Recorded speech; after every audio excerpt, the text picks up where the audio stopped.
بسم اللہ الرحمن الرحیم اللہم صلی علی محمد وآل محمد۔ جناب محمد تقی علیہ السلام ابن رضا کے معجزات۔ مقول ہے کہ ایک مرتبہ امام محمد تقی علیہ السلام کوفہ میں تشریف لائے اور وضو کے لیے پانی طلب فرمایا۔ پانی کے آنے پر آپ نے ایک خشک درخت کے نیچے وضو فرمایا۔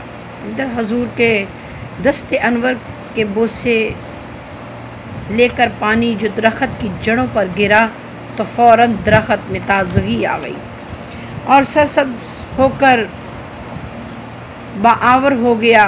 امام کے اس معجزے کو دیکھ کر منافق جل گئے اور مومن میوے درخت کھا کر پل گئے۔ اللہم صلی علی محمد وآل محمد۔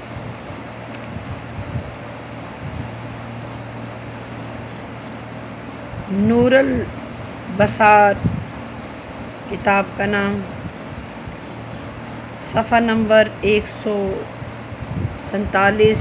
مقول ہے کہ جب بنی عباس نے سنا کہ مامون اپنی لڑکی ام الفضل کا عقد امام محمد تقی علیہ السلام کے ساتھ کرنا چاہتا ہے، اللہم صلی علی محمد وآل محمد، تو بہت سے لوگ جمع ہو کر مامون کے پاس آئے اور عرض کرنے لگے حنظہ محمد تقی کی عمر 10 سال کی بھی نہیں ہوئی اور نہ ہی کسی علم کی تعلیم پائی ہے اور علم شرع سے بھی واقف نہیں، آپ اپنی شہزادی کے عقد اس سے نہ کریں۔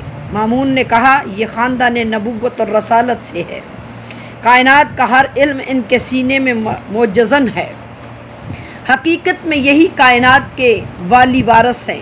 ہاں اگر تمہیں مزید تسلی کرنی ہے تو امام محمد تقی علیہ السلام سے مناظرہ کر کے امتحان کر لو۔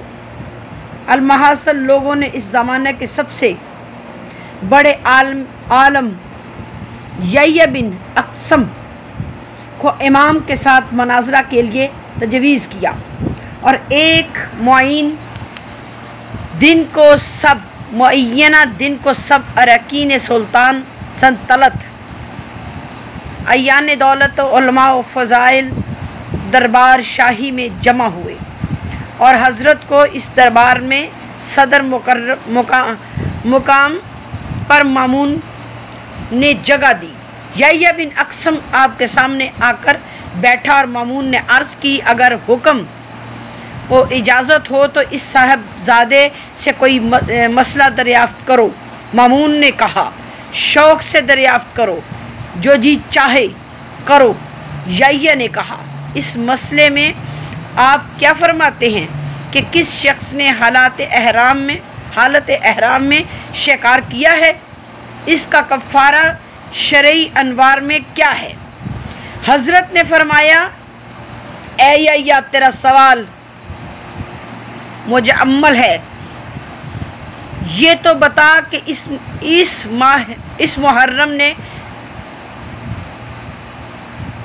محرم نے کہاں شکار کیا ہے، حل میں یا حرم میں؟ وہ عالم تھا جاہل مسئلہ عمدہ شکار کیا یا خطا سے؟ وہ شخص آزاد تھا یا غلام، نابالغ تھا یا بالغ؟ یہ شکار اس نے پہلی بار کیا یا پہلے بھی شکار کر چکا تھا؟ وہ شکار پرندوں میں سے تھا یا وحشیہ سے اور جانور چھوٹا تھا یا بڑا؟ اب وہ محرم اپنے فعل پر مؤثر ہے یا نادم؟ یہ شکار دن میں کیا یا شب کے وقت؟ احرام عمرہ کا باندھے ہوئے تھا یا حج کا؟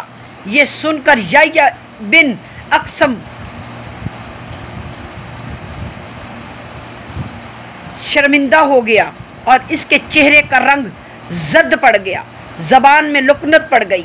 مامون نے حالات کو دیکھ کر عرض کی اے ابو جعفر، میری جان آپ پر قربان ہو، آپ ہی اس مسئلے کو تفصیل سے بیان فرما دیں۔ آپ نے ارشاد فرمایا کہ محرم جس وقت حل میں شکار کرے اور وہ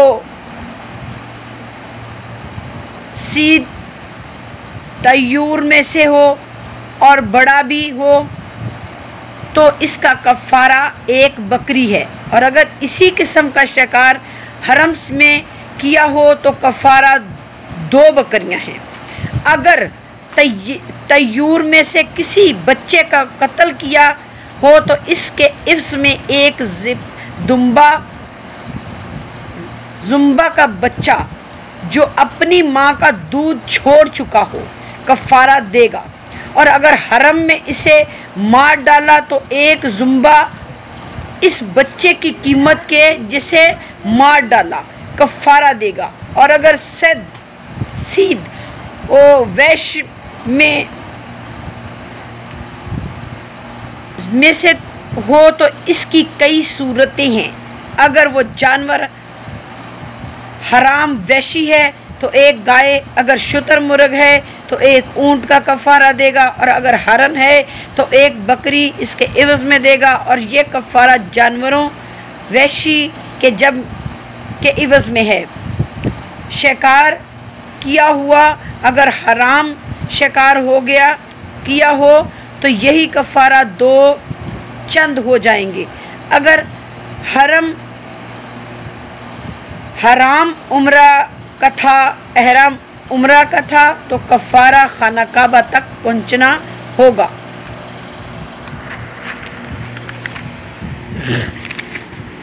اور مکہ میں قربانی کرے گا، اور اگر احرام حج کا باندھا تھا تو جانوروں کو منی میں قربانی کرے گا، اور ان کفاروں میں عالم و جاہل دونوں برابر ہیں۔ عمدن صید کرنے والا گناہگار بھی ہوگا، حالت خطا میں اس پر گناہ نہیں ہے۔ آزاد کے لیے کفارہ خود اس کی ذات پر ہے، غلام کا کفارہ اس کا مالک ادا کرے گا، اور بچے نے کیا ہے تو کوئی کفارہ نہیں ہے۔ بالغ پر کنارہ دنیا واجب ہے، دینا واجب ہے، اور جو شخص اپنے آپ کرنے پر نادم ہو تو اس سے عذاب آخرت معاف ہو جائے گا، اور اپنے فعل پر شرمندہ ہوا ہو تو اس پر آخرت میں بھی شرمندہ نہ ہوا ہو تو آخرت پر بھی عذاب ہوگا۔ اس کلام بلوغت نظام کو سن کر تمام اہل مجالس بلا اتفاق آپ کی تشریف، آپ کی تعریف و ثنا کرنے لگے۔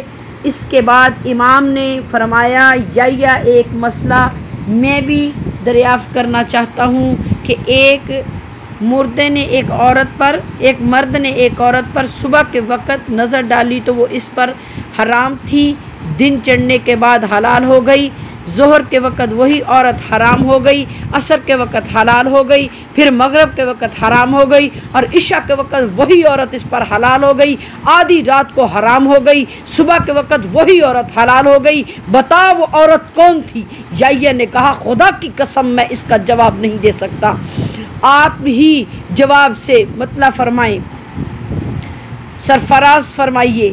فرمایا، وہ عورت کسی کی لونڈی تھی، ایک شخص اجنبی نے صبح کے وقت اس پر نگاہ ڈالی تو وہ اس پر حرام تھی، دن چڑھے تو اسے خرید لیا، حلال ہو گئی، دوپہر کے وقت آزاد کر دیا، پھر حرام ہو گئی، عصر کے وقت نکاح کر لیا، حلال ہو گئی، مغرب کے وقت اس نے ظاہر کیا حرام ہو گئی، عشاء کو کفارہ اظہار دے دیا گیا، حلال ہو گئی، نصف شب کو اس عورت کو طلاق رجعی دے دی، حرام ہو گئی، صبح کے وقت رجوع کر لیا، حلال ہو گئی۔ تاریخ آئمہ 14 ستارے صفحہ نمبر 178۔ اس کے بعد مامون نے اپنی لڑکی ام الفضل کا عقد حضرت امام محمد تقی علیہ السلام سے کر دیا۔ اللہم صلی علی محمد و آل محمد۔ اس کریم امام مسلمانوں نے چین سے نہ رہنے دیا۔ مامون کے مرنے کے بعد ابو الفضل اپنے چچا مقیم کو امام کی شکایت کرنا شروع کی تو اس ملعون نے آپ کو مدینہ سے بغداد بلوایا اور ام الفضل ملعونہ کے ذریعے آپ کو زہر دیا گیا۔ اللہم صلی علی محمد وآل محمد وعجل فرجہ۔